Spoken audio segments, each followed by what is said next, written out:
Who are some of the people reporting about Prince Harry and Meghan Markle? Are they connected, and why should you care? I first want to address why we should care about a free press and a transparent press. A free press plays a crucial role in a democratic society by giving citizens the information they need in order to make informed decisions. I think so many people are under the false impression that the people presenting the information to us don't have any bias, when in fact everyone has bias, and it's often hard to write without inserting your own bias, although it can be done. So not only do we have to look at an individual journalist's motive for writing something, we also have to look at the owner of the publication and what their motivation might be. It's exhausting, but it's very important. Because if you just take someone's word for it, they could very well be lying to you, and I don't think anyone likes to be lied to. Don't get me wrong, I think the press is an essential part of our democracy, but I do not think they are doing enough to disclose potential conflicts of interest or other things that they should be disclosing, and they aren't. I want to highlight a few things from Prince Harry's witness statement, as I came to the same conclusion he did based on my own independent research. You can pause to read. I'm going to start down here and I apologize. My eyes aren't what they used to be, so I'm going to have to get close.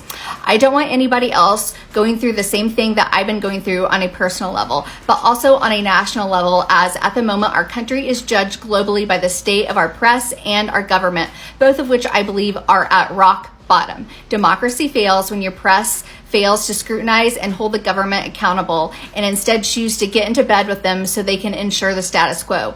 I may not have a role within the institution, but as a member of the British royal family and as a soldier upholding important values, I feel there's a responsibility to expose this criminal activity in the name of public interest. The country and the British public deserve to know the depths of what was actually happening then and indeed now. We will be better off for it.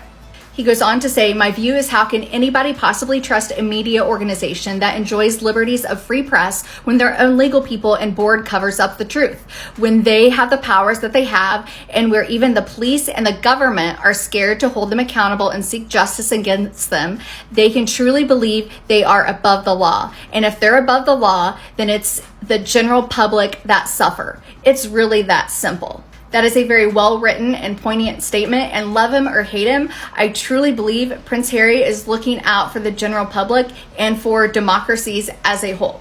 Now, do I personally know who Prince Harry was talking about in these statements? Absolutely not.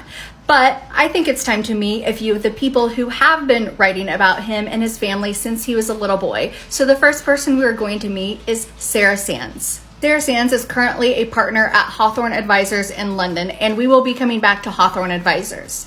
According to the bio on the website, she was the first woman to edit the Sunday Telegraph and deputy editor of the Daily Telegraph. I also found that she either wrote for or worked for the Daily Mail. I found this article that she wrote for The Independent from 2006 and thought we should take a look at it because, quite frankly, I don't like how she talks about Princess Diana. In the article, she points out that Mohammed Al Fayed claims that Diana egged him on with calling Camilla names. Well, one, can you blame her? And two, why are you writing about a dead woman when she can't come back and defend herself and say if it was true or not?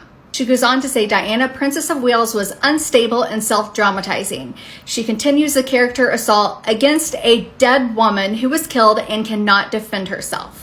This is the part of the article that left me, quite frankly, speechless. She said, it has been a tragedy for her sons to lose their mother, but it has allowed the greater influence of their father during their crucial years. Diana was emotionally unfettered. She would speak of great joy sitting in bed with her sons, eating ice cream and watching movies. Would the boys have become weak and spoiled if they had continued closeted in this maternal world? Please tell me if I'm reading too much into this, because to me, it sounds like she's saying Princess Diana was only needed for her uterus and for her ability to get the boys to a certain age so Charles could take over, and that there's something wrong with eating ice cream in bed and watching movies. To me, that sounds like a fabulous time. Oh, good heavens, these British people, I can't. She closes out the article by saying the institution of monarchy is not rational and it survives on tradition. Well, I will agree that it is not rational. She mentions both Prince William and Prince Harry and says that they showed their mother's charm, but they are true Windsors, and Diana's blood family and Al Fayed's alternative royal family would not have saved the boys. They would have imperiled the monarchy. Tell me you're racist without telling me you're racist. Oh wow, I'm so shocked. She knows Charles and Camilla. Look at my stunned face. She wrote even more articles about Princess Diana, Camilla, and Prince Harry that I want to touch on next because I think they're important for what we're about to get into.